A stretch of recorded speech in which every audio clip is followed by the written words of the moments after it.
حبیب صاحب ابھی ہم دیکھ رہے تھے مریم نواز صاحبہ گفتگو کر رہی تھیں شیخو پورہ میں تنظیمی کنونشن سے، اور وہ یہ کہہ رہی تھیں کہ نواز شریف صاحب نے چوری نہیں کی لیکن پھر بھی انہوں نے پورے خاندان کی تلاشی دی، اب خان صاحب بھی تلاشی دیں۔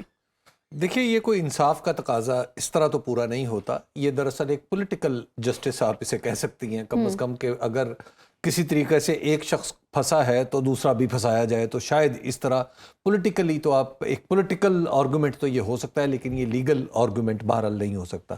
تو پی ایم ایل این دراصل ایک پولیٹیکل آرگومنٹ کو لیگل آرگومنٹ میں بدلنے کی کوشش کر رہی ہے۔ اس کا جو سیاسی بیانیہ ہے اس کو قانون کی روشنی میں وہ چاہ رہی ہے کہ اس کو قانونی دلیل کی صورت میں استعمال کیا جائے، اور استعمال بھی عمران خان صاحب کے خلاف کیا جائے۔ تو بہرحال یہ ایکسیپٹیبل چیز تو نہیں ہے، لیکن بہرحال پولیٹیکل کنزمپشن کے لیے، اپنی کانسٹیٹوئنسی کی کنزمپشن کے لیے اس طرح کی باتیں ہمیشہ کی جاتی ہیں۔ اس طرح سے عدلیہ پر دباؤ ڈالنے کی بھی کوشش کی جا رہی ہے؟ دیکھیے عدلیہ پر دباؤ ڈالنے کی کوشش نہیں کی جا رہی، بلکہ عدلیہ پر دباؤ ایک حکمت عملی کے تحت ڈالا جا رہا ہے۔ اچھا، آپ دیکھ لیجئے کہ سرگودا میں ہونے والے ایک جلسے میں باقاعدہ طور پر جب آپ ججز کی تصاویر چلا رہی ہوں اور اس کے بعد متعین الزامات لگا رہی ہوں، تو پھر آپ یہ نہیں کہہ سکتے کہ دباؤ ڈالنے کی کوشش ہو رہی ہے، بلکہ دباؤ ڈالا جا رہا ہے۔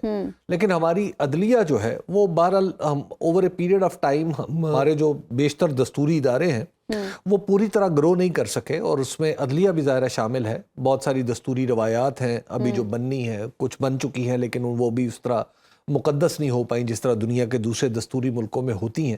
لیکن ایٹ دا سیم ٹائم اگر کسی ادارے نے بہت تیزی سے گرو کیا ہے کانسٹیٹیوشنل انوائرمنٹ میں، تو وہ ہماری عدلیہ نے کیا ہے۔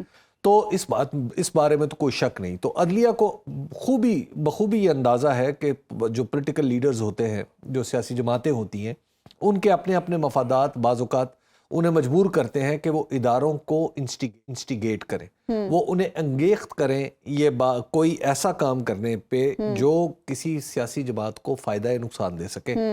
مثال کے طور پہ اب پولیٹیکل پارٹیز جو بالخصوص ہماری جو پی ایم ایل این ہے اور محترمہ مریم نواز صاحبہ، وہ اس بات کی پوری کوشش کر رہی ہیں کہ ان کو توہین عدالت کے کیس میں بلایا جائے۔ اب توہین عدالت کے درخواستیں دائر ہوئی تھی لیکن واپس ہو گئی۔ توہین عدالت کے کیس میں بلائے جانے کا مطلب کیا ہے؟ بلائے جانے کا مطلب یہ ہے کہ ان کو سزا دی جائے، انہیں مخصوص مدت کے لیے نااہل قرار دیا جائے، سم تھنگ لائک دیٹ۔ اچھا، اب اس سے دو فائدے پی ایم ایل این کو مطلوب ہیں۔ اگر تو یہ ہو، اگر محترمہ کو بلایا جائے اور انہیں سزا دی جائے، تو اس بیانیے میں جان پڑ جائے گی جو یہ عدالت کے خلاف بنایا گیا ہے۔ اور اگر عدالت اس کا نوٹس ہی نہیں لیتی، اور میرا خیال ہے کہ یہ اس طرح کی باتیں کہ ان کا نوٹس نہیں لینا چاہیے، تو اگر نوٹس ہی نہیں لیتی تو ایک آپ ظاہرہ پولیٹیکل کنزمپشن کے لیے تو پھر آپ شور شرابہ تو مچاتے رہیں گے۔ تو بیسیکلی ڈیمیج کنٹرول موڈ میں ہے پی ایم ایل این۔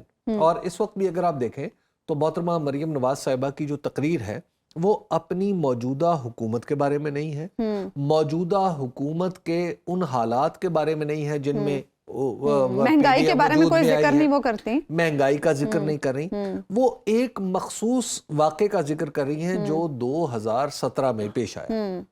اب 2017 میں پیش آنے والا واقعہ کیا 2022 میں ریلیونٹ ہے؟ 2023 ہے بلکہ اب 2023 میں ریلیونٹ ہے۔ تو یہ معاملہ مجھے لگتا ہے کہ شاید نیا ووٹر اس 5 سال میں پلوں کے نیچے سے بہت سا پانی گزر چکا ہے، تو اس لیے مجھے نہیں لگتا کہ شاید یہ بہت زیادہ اپیلنگ ہے۔ لیکن بہرحال ایک پولیٹیکل پارٹی ہے، وہ بار بار ہاپ آن کرتی ہے، جب وہ کوئی بات طے کر لیتی ہے تو اس کو بار بار اپنے ووٹر کو باور کرانے کی کوشش کرتی ہے۔ اس وقت ہم جو موجودہ تقاریر ہیں ان کا بھی اسی طرح خان صاحب پر مزید مقدمات بھی درج ہو رہے ہیں۔ خان صاحب پر آج توہین الیکشن کمیشن کے سلسلے میں بھی آج ایک نیا مقدمہ ہو گیا۔ آج بھی ہم نے دیکھا خان صاحب عدالت کے سامنے پیش نہیں ہوئے، اور بار بار جو سیاسی مخالفین ہیں اس چیز کو بنیاد بنا رہے ہیں کہ خان صاحب عدالتوں سے راہ فرار اختیار کر رہے ہیں، جبکہ اسد عمر صاحب کہہ رہے ہیں کہ خان صاحب کو مصدقہ اطلاعات مل رہی ہیں کہ ان کی جان کو خطرہ ہے۔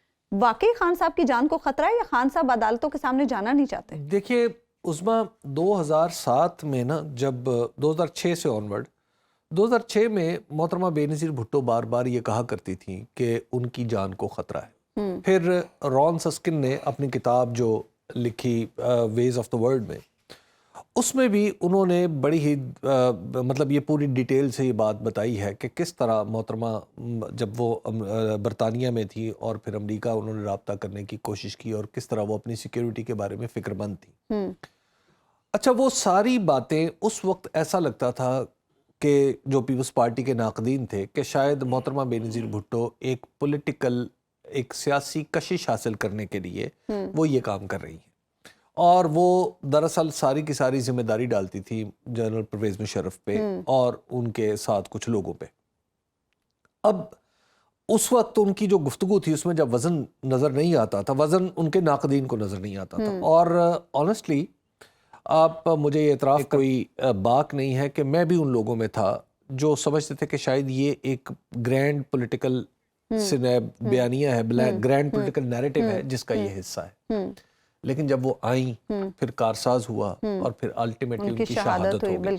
تو اس تجربے کے بعد جس شخص نے، جن لوگوں نے یہ تجربہ اپنی آنکھوں سے دیکھ رکھا ہے، وہ عمران خان کی بات کو بے وزن نہیں جانتے.